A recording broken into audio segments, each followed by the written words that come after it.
Today, I have been invited as a guest speaker of a very unique and interesting topic, that is understanding culture. Understanding culture is very, very wide, because so many things could be culture. But I'm happy to be here, and I'm sure I'm not just going to teach, we are going to learn together. I also want to learn from you, because this is another culture also. Even you being together in your organization, that is a culture by itself. So, in a nutshell, what is culture? What is culture? Sorry? It's a way of life. Culture is a way of life shared by a group of people, not just a way of life. It must be shared by people. What are examples of culture? Some of the examples of culture is customs. We have laws, the way you dress, the social standards, traditions, agricultural styles, food, and language. Those are just a few. There are many more that defines the way of life of people. And when you say things like customs, who can give us examples of customs, of some cultures that you know, now that we have said culture is a way of life? We said we are here together to learn. Cindy? Yeah. Someone? An example of a custom that you know?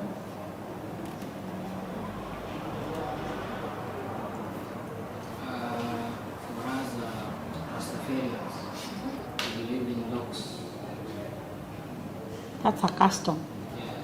Yeah, that's a culture. And the culture, I bet that you wanted us to talk about is our African culture, right? But there are so many cultures. Even Rastafarian is a culture. Even your organization is a culture by itself. It's a group of people who are together. They are sharing something in common. So we have customs. Some of them, they are like ceremonies that we have. We have marriage ceremonies, different cultures, different tribes. They have their way they do their things, right? Circumcision. There are even some cultures where they bow when they're saying hello to the elderly. Even they're saying hello to men. Some cultures they bow. So this is what we call customs. Laws is sheria zile zimetengwa by a certain culture to be followed by everyone. And in every community, in our African culture setups, we have those laws. We also have dressing as part or an example of culture. You can identify someone because of the way they dress, right? Like you see the way the Maasai is dressed. You can also see the way the Somalis ladies dress. You say, oh, you're Somalis, indeed. You can see the Muslim men wearing kanso. You know, also Muslim is also, that is the culture of the Muslim people. So dressing can also. Then traditions. Traditions are the things that you usually do, like in the West. You see like Christmas time, you see Christmas trees, Christmas lights. Those are what? Those are traditions.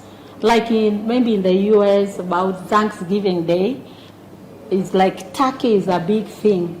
For us, maybe in Isiolo, the big thing on big occasions is eating a goat roast, right? Like you go to Western, the big thing is egoko. Those are now traditions. Architectural styles, the way even our houses are built. Those who are architecturals are here. I know you are also very much educated. I'm sure you have those too. If you go like coast, go to Kilifi, you find they use makuti because that is what is available for them, and their roofings are very, very high because it's very hot there. You go to the Maasais, you find the way they do their manyatas. Have you ever seen that? If you have not, then maybe I should join you and go now tour with you in Niwaonyeshe cultures. So those are the way the architectural styles also can tell about our culture. Also foods. The food we eat. If you go to Uganda today, you see it's matoke. You know, oh, those are Ugandans. If you go to Ukambani, they talk about modokoi. Do you know that? If you go to Nyanza, if you have not eaten ugali, kwoni, and fish, you have not eaten. You go to Central, you'll be talking about Igeveri, Meru, Mukimo, those things. That is, you can tell someone is from. If you see the Nigerians, what do they eat? Fufu. That tells a culture of someone. And also languages. Because the culture is a way of life where people share something in common. There are people who speak the same language. You find two Luos speaking, they speak their language. You find two Kikuyus, they speak their language. You find two Kambas, they speak their language. So they share a language. Are we together? And a culture, usually it is handed over from generation to generation. So what we are doing right now is what we found our families do, we found our people, our tribes do. That is, it is being indirectly handed over. No one tells you I'm handing it over, but it is being handed over generation after generation. So, and how many generations do we have? Right now we have like 5 generations. So the ones who are passed to this, next, and the oldest generation that we have, they are called the traditionalists. These are people who are over 70 years and above.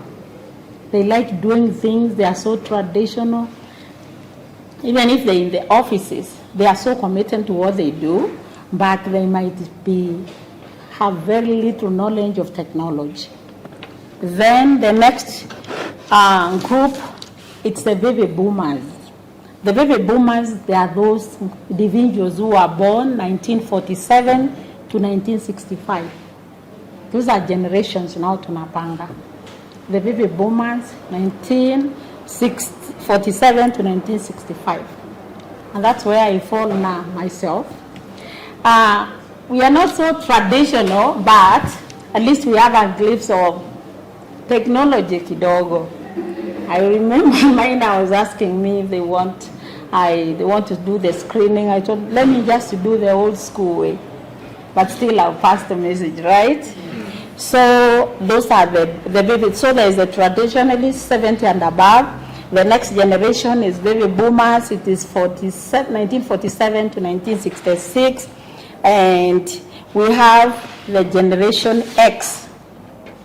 The Generation X, it is from 1966 to 1980. And then we have the fourth one is the millennials or Generation Y. These are the ones who were born between 1981 to 1997. Prepare, I want to know your generation now. The fifth generation is called Generation Z. It is those who were born between 1998 to 2010. That's your generation. What's about this? The millennials, the 1981 to 1997, they dislike being micromanaged. They are extremely comfortable using technology, and they understand how to use it to their advantage. That's why you find most of you, I'm a YouTuber, I'm a Facebooker, I'm a TikToker, I do SportPesa, and you are making money. Your parents may not even be understanding what you're doing. They want you to be a lawyer. They want to say, I'm doing doctor. But you have a shortcut because you understand how to make use of technology. Now those are the 5 generations that we have. We say the culture is handed over to generation after generation. How many of you are traditionalists here? 70 and above? How many of you have ever boomers here? Begin my coffee. How many of you are Generation X, 66 to 80? How many of you are millennials, 81 to 97? Inua vizuri. Millennials. So wapigie makofi. Even the president.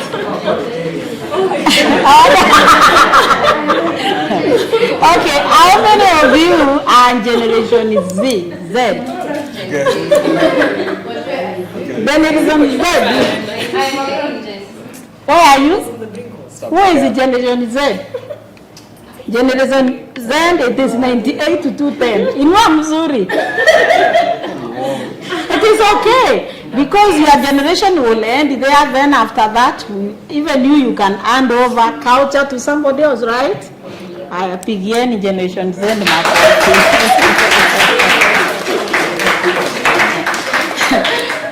Now, most of you, I found that they are millennials, right? And you can tell us now what we said about millennials. Don't like being micromanaged. They don't like being micromanaged. What else? They're born from They take advantage. They are technology savvy and they know how to make use of it. They are smart. Okay, they are smart. Of course, if they can use that, they are. What else? When were they born? 81 to 77. So, as we tumetoka hapa, unjipange ukijua there's a generation below you, unamwambia excuse me, you are yet to get the culture from me, right? So mark yule ako chini yake. Now, can you have the millennials neglected culture? Have they neglected their culture? If you tell me no, you tell me no with a reason. If I tell you yes, I'll tell you a reason. Have they neglected? Did you say yes or no? No. Okay. Because I've never seen a millennial lady eating fair.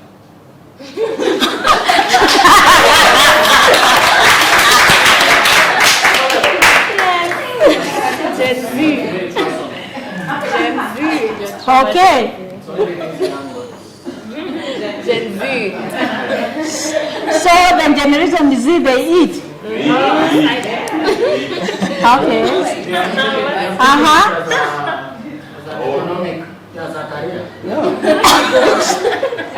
Yeah, I'm learning. I told you I'm here also to learn, right?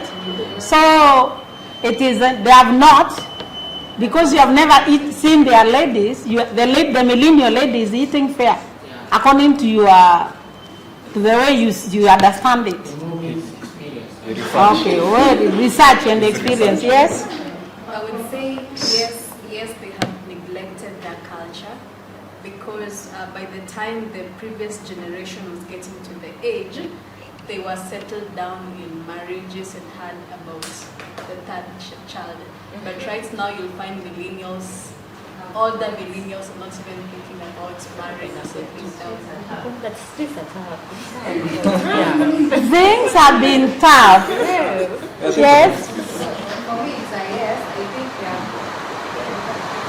they have neglected culture because sahi ni wale wa kusema mimi niolewe nikae kwa nyumba na sijui mimi siwezi kuwa housewife sijui nini, but the traditional plan yako a lady anafanya kwa nyumba. Kwa sahi hatusemi kukaa kwa nyumba.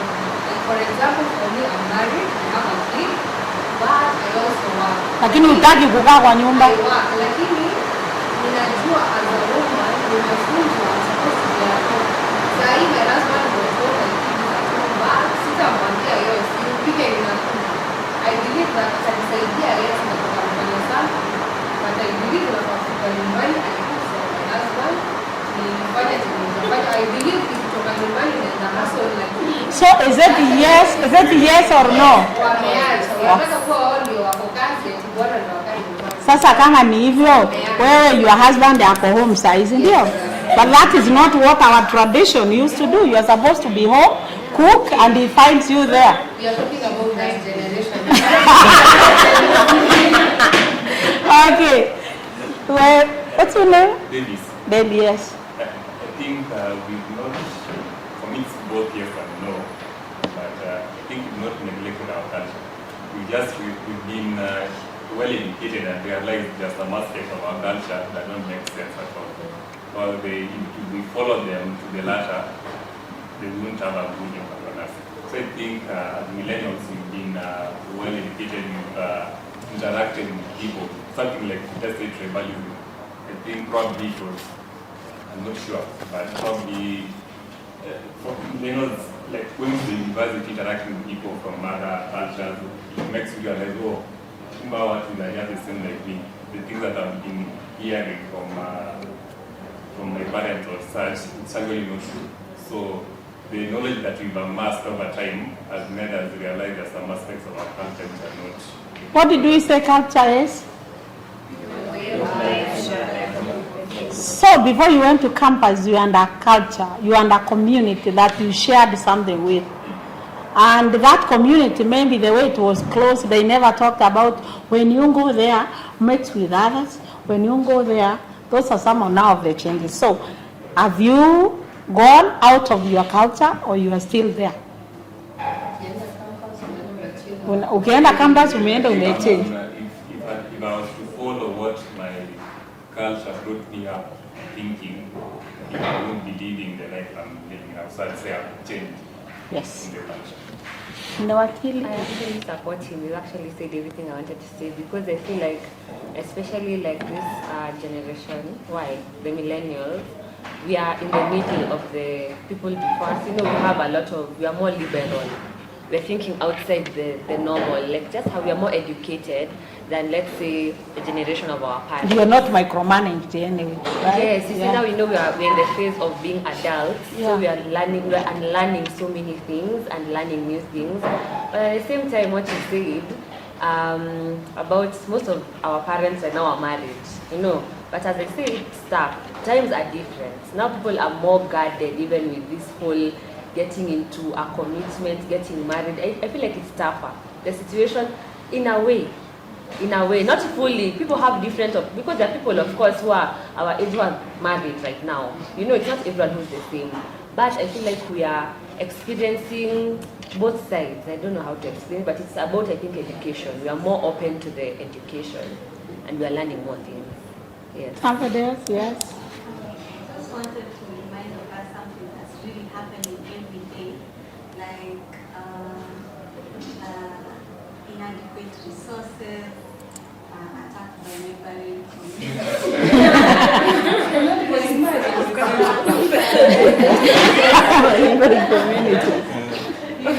climate change. Resources.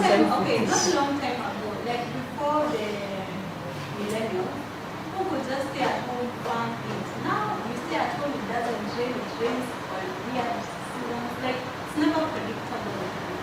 So those things, however much you take them as a joke, they really affect our life in real life, like for infrastructure. Like before the millennials, I think after graduating, you would definitely get a job now. The streets are there. So now, I think those factors are really valid to the change of culture and even custom, you know? Yeah, because now, and also exposure. You know, with this internet, before we could only see Muzungus as colonials. Now you go to YouTube, watch their channels, you know what they eat, you just see them as normal people who are also scared of being bitten by mosquitoes and die of malaria. So I think those changes have made it impossible to just keep culture in. Very good. Naona tuko na very good students. For me, actually, I wouldn't even blame you at all. We said culture is handed over to the next generation. What did the previous generation hand over to you? What did the the generation which was before me hand over to me? And why I will not blame you, we are going to discuss a few points, why things changed the way they did. Maybe some of you just found themselves in Nairobi. They never knew there is anywhere else you could live. It's true, because your parents brought you here. So we do have things that have influenced our culture the way it was. One is the education system. Our education system, it is that of instructions in schools. So have we already affected our language? Yes. Because when our education system, you instructed speak English, you gave the monitor, a little kid Swahili. Even we say Swahili is our national language, but do we really practice it? Even here where we are we really? So we are not there, all of us. It is a generation which was coming next which confused with the others. So our education system, I think it was very unfair for you, not for us, because for us when we went to school, we were speaking our vernacular. We were taught how to write Kimeru in school. You are taught how to write Kikamba or Kikuyu in school. Did anyone teach you how to write Kikamba, Kikuyu, Kinjaluo in Nairobi? Did you? So our education system is part of what has also affected our culture, because we defined what culture is, and examples of culture, and language is one of them. So also urban migration affected. Why do people move to urban areas? They're coming to seek for job opportunities, transfers because of the jobs. If your dad was working maybe in Kisumu and now he has to work in Nairobi, si mnafuatana na yeye. So unajiona maybe umesaliwa kuwa Nairobi, your neighbor is not another Luo, your neighbor is not another Kikuyu, it is another boy and another girl from somewhere else that you don't even know. Your language is English. I know even there are parents who discourage their children speaking even Kiswahili, true or false? Especially Nyinyi. I have an aunt who found it like it's offensive to have our children speak Kiswahili, not even Kimeru or Mameru. So that one, urbanization, urban migration affected, because that's why it's not you to blame, and no one should blame you. And the other one is being brainwashed. The brainwashing actually was done by the coming of religious wakil. When religion came, Christianity and also both Muslims, the Muslims, they acquired the Arabic way, we did the English way. We are meant to think that whatever we did was backward. Whatever God we prayed was backward. I'm not criticizing your religion, believe in your faith, but it influenced the way we think.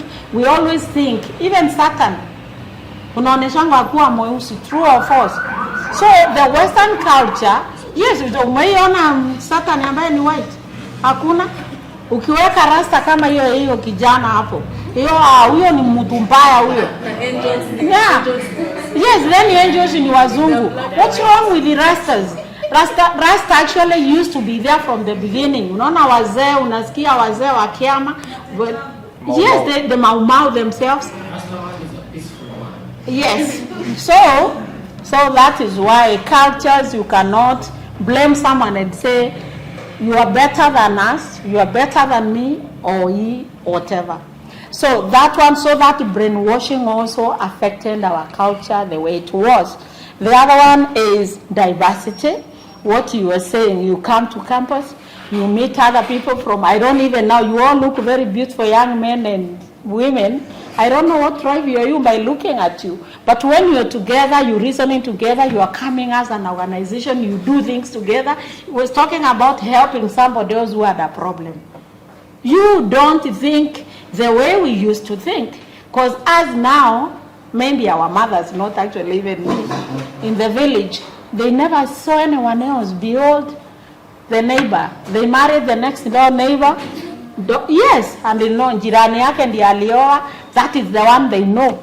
But you now, you come, you don't even know your neighbor huko reserve. You are in Nairobi, you go to campus, you meet this guy here, he doesn't know anyone else. Wewe ndio rafiki yake. Kwani ataoa nani? Si ni wewe? So ile culture ya kusema you must marry here, you must do this, it cannot be there. So diversity, you are so diversified that the things that we thought mattered, they don't even matter to you. Is that your fault? No, it's the exposure, it's the way things are. So diversity has eroded our culture as far as the millennials are concerned. The other one is kinship system. The kinship system, not very few of you maybe you would know. This is about the the systems of social relations, connecting people, like clans. Umeisikia clan? Nani anajua clan yake hapa? What is your clan? No, siniambie the nearest town karibu na kwenu. Actually, it's actually our village name. There's a difference between clan and village. Yeah, but it's the same thing. No, it's not the same. No, first the name is a village name. It's still also a clan. Okay. So that is kinship. Those systems, they are no longer there. I am very sure most of you don't even know their clan. Maybe mtu atakuletea fitina, wewe ni Mjaluo because of siasa, wewe ni Mkikuyu, wewe ni nini. But if you follow details, which clan are you? You don't even know. Clan, it's a lineage of family members living in one area. And that those people and their own ways of doing things. Our clan does this. Our clan does not marry girls from the other clan. Our clan, where they're supposed to be leaders. So unasikianga iko clan hiyo ni ya viongozi hiyo. So those kind of clans, you don't know, that is already eroded. No one knows about it as far as you are concerned. No one even tells you about it because there is no time for that.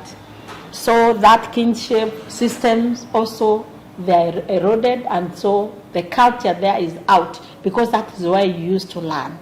The clan is meeting because like marrying a wife, her wife was not for one man. A wife was the clan. You cannot just wake up and divorce a wife. No. A wife belongs the clan. She's protected by the clan. If you did something, the man, you are the one to go away and leave the wife for the clan. I don't mean atakuwa wife yao, but she is protected. Now, because when you got married, the clan was involved. But how many involved clans now?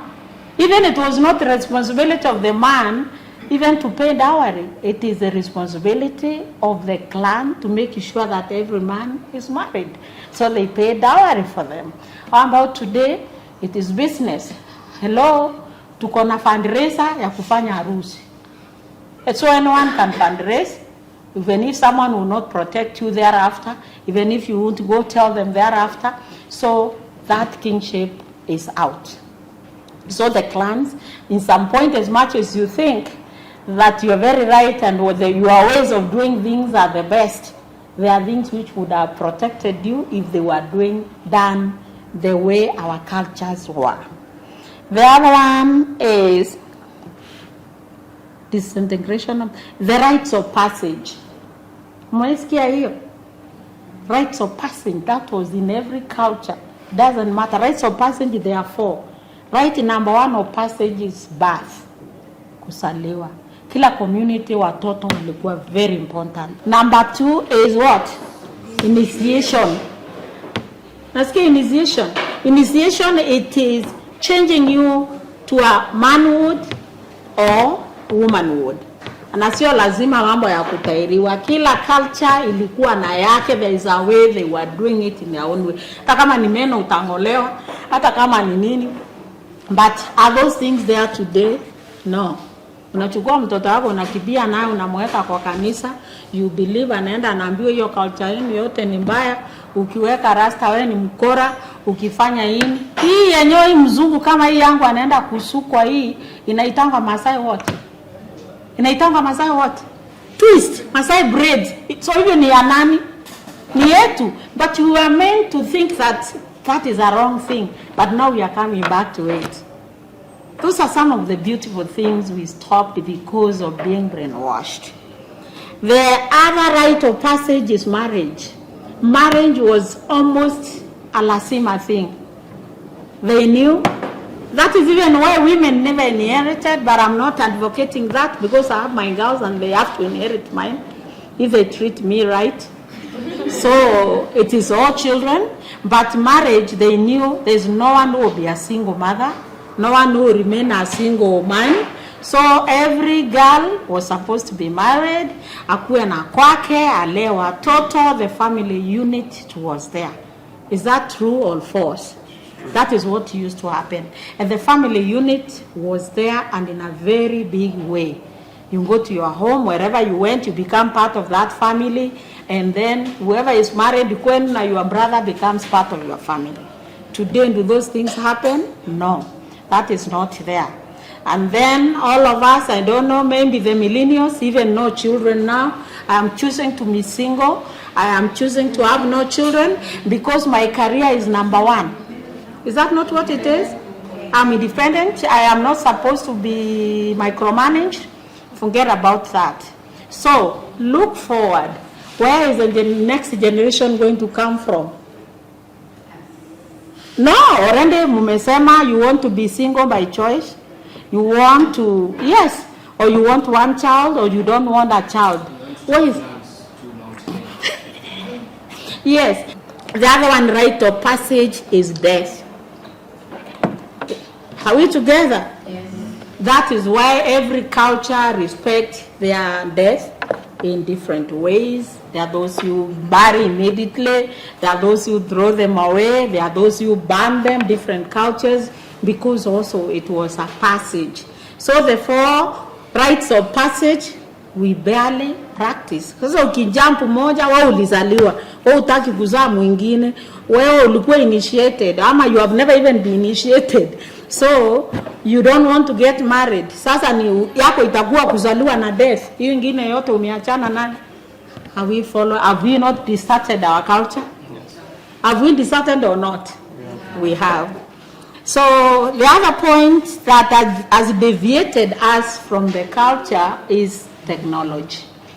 Now technology, I think it's been there for the last 20 years or less. So through technology, there are positive things we can take. You, the millennials, you have become, the world has become a global village. You are, through globalization, you can reach somebody right now. So easy, I was talking to someone in the US, and I'm here, and you can see, you pass the message. Before you write a letter, it takes about 4 months. Then by the time unaipata tena, it's 4 months. Mnaongea na mtu akiwa US after 8 months. But now, that is a positive thing. Now, our technology, ndio imekuwa mother, imekuwa father, ya watoto wetu, true or false. Maybe most of you have gone through that. You go home, your mom has been at work all day, like she is.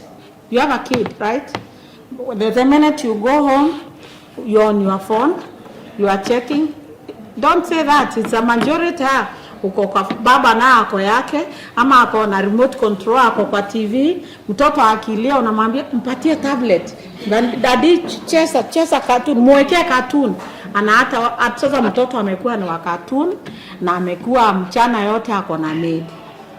Ule maid ulimpatia sio ati ni mtu amesomea kazi ya kulea mtoto. He cannot be the parent of that child. So as we used to come out from school, you find your mom is at home. I understand things are hard. Yes, unamkuta nyumbani hata kama amechemusha viazi, amakuwekea, unafurahi, you spend time. Even when your dad, by the time he comes late, you won't even realize. Because mother, of course, and dad are not the same to children. They are parents. But the presence of a mother at home with na watoto wake, it is very important. So, wewe uko kazi, mzee ameenda kazi, mmetafuta sasa mfanyakazi mwenyewe, mwembi ni ule feli ule alianguka huko reserve, tunasema nitafutie somebody who atajui kupika. She can't be the mother of your child, no way. And then when daddy comes, anakuja kuwa usiku, mtoto amelala. There is a story I was told in another place I was speaking. Mtoto mmoja aliulizwa na mwalimu, they were asked each one of you to draw a picture of their family. Draw your family members. So mwalimu akamaliza akaambia watoto leteni. Mwalimu akiangalia amekuta kuna mzee mmoja amelala, kwa mkono kamechomokea kwa kitanda. Then mom is holding mtoto anampeleka shule. So mtoto aliulizwa, what is this? Hebu niambie hii yako ni gani? What is it about you? Akasema, this is my family. Nani huyo amelala? It's my dad. Nani huyo amekushika mkono? Ni mami ananipeleka shule. And dad every morning mimi simuonangi nikilala, nikienda shule anagonga mlango, mwambia dadia I need a pencil, anapoanga pesa akuwa amelala, anatoa mkono ananipatia. So mtoto is used to the mkono ya kununua pencil, nothing, they don't even talk. Baba si anakuanga na pesa hapa anampatia. That is our parenting way now. So have we eroded our culture or we have not? And I said it is not to blame you, it's the way things are, but we can try and be better, right? So technology has done that, and that's why we have ended up having a lot of even street children. We want to be on the West, we want to own our culture, and we end up being nowhere. Because hata ukisema hii Western unasema huko, you are not there. You are practicing things that you are not fully there. And then you are running away from things that you are not even fully there. So wewe millennial, you end up being lost. You are not in the rural life, you are not even fully in urban life, because unataka ukue huko na kule. During Christmas time, I met some youth. I usually talk to them a lot. Even if you go to my page, utakuta there are some I've interviewed, even why these girls run for sponsors. They live at some men like you. Anasema sui mambo ya pesa unashindwa. As we never thought about pesa, mulikuwa mnakutana mnatafuta pesa. That is why that sponsor has money, because someone was by their side and they walitafuta yao. Sasa wao unataka kwenda ukute mtu wako tayari wasichana wangu. That's very dangerous. Na ni mtu wako na mboma yake. And what will happen to the boy child? Yeah? No, we are talking. And the kind of talks that we are talking, these talks were supposed to be there. Kama, if you are talking to our aunties, you are talking to our grandmas, they are the ones who used to tell us these things. This is your family comes first. If you're intending to have one, if you're not going to become a sister, this is it. And you cannot even lie to say that a single mother, I'm okay. You cannot, your child is not okay. You might be okay yourself. Bona wewe ukulewa na single yako. And even if hata kama ulilewa by a single parent, I am sure you are wishing you are in a family where two people are together. So saa zingine mnaona kama sisi tulikuwa washamba sana, tunavumilia mambo. Unasikia mama anasema ni ajili ya watoto. Si ndio? Because of the family values. I'm not saying, and I will never advocate for any girl to be abused. I'm against that.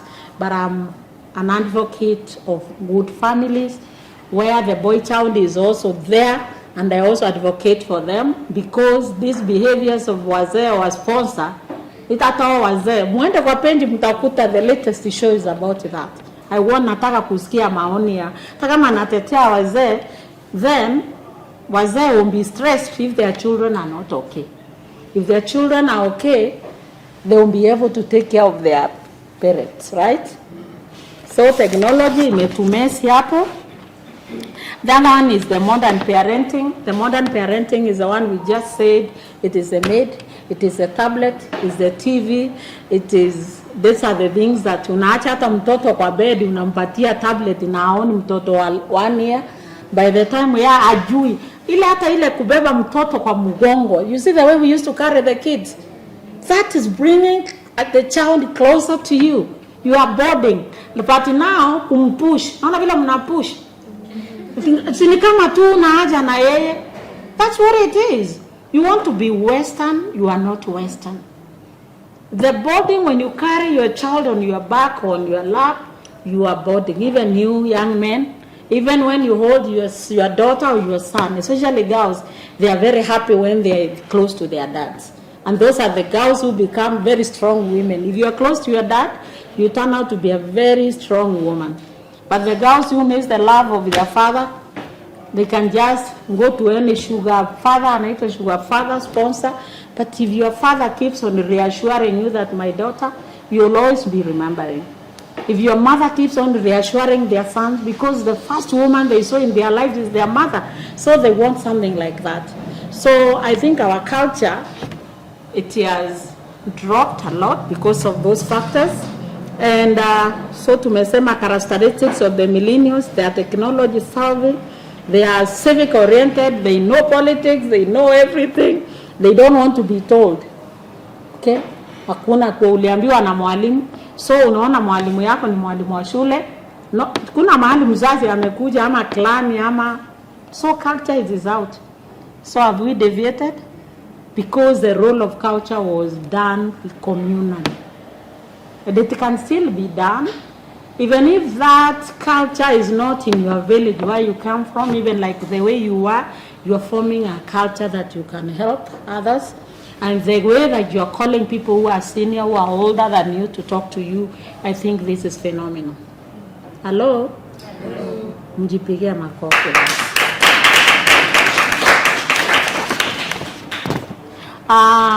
Can you outgrow your culture? Can you outgrow culture? How? Outgrow means being better than the culture. Some of us will embrace this belief, so that's why I'm asking. Did you ask? Are you asking a question or you answering me? I'm asking so that you just... Yes, what is to outgrow first of all? When you outgrow your clothes, what does that mean? You say, my daughter has just outgrown her clothes. What does that mean? They don't fit. Amekuwa mkubwa kushinda. So can you outgrow culture? Yes. Can you know more than your culture? Yes. Yes. Yes? Yes. How? Giving an example of the communities that used to practice backward cultures like FGM and early marriages, and then people come to a place of expulsion, they no longer practice those things. So they know more than that culture. They have outgrown that. Yes. So they are part, we have outgrown our culture. And that's positive. That's why they call it backward. Backward, okay. Yeah, also an illustration, I mean, this topic was very prudent to me, and as you were talking there, I'm just reflecting on my life, where I've come from and where I am. A culture, when you said it, is a way of like what we conform as a people. So our culture, I was born in a ghetto, South B, Mukuru, Fotanyayo. And there, like, I think last month, I was coming from work at 3. Then I met my boys who we grew together, who we used to sleep hungry, used to, you know, wazazi ile time wakienda kutafuta pia nyinyi mnaenda kutafuta. Hii mnaenda kucheza ball, unaona mnazurura. That was our culture because we had nothing to do. Yes. But now, when I was just working in a shopping center wherever I stayed. After I grew now the culture, I moved out from the slums and went to a better place. Now those people, they could just come to those better places and look for a place to sit and chew, mira, you know, whatever they were doing. So I was trying to compare and contrast my life, the current life that I am, and whatever they are doing right now. And I realized that there is a very huge gap, and that's I think what you mean by saying to grow my culture. Because wao walijua ni kukaa kupiga jaba, kuvuta bangi, kukunywa na wakipata tu ya jaba wako sawa. But that was the culture. But now my culture, I mean, is to work and make my life better. So I think it's possible. Yeah, you can outgrow your. Give him a very big clap. From Mukuru to what he's doing now, that is positive change. That is what we want. We want it to, if there is a way we can influence others, and I'm glad you even go back there so they can see the way you are. That is a positive outgrowing of the culture, because we say the culture is what? It's a way of life shared by a group of people. So hata kama ni wanganja, hata kama ni nini, siyo ni culture too. But you can outgrow like some cultures which are they're about to leave their usefulness.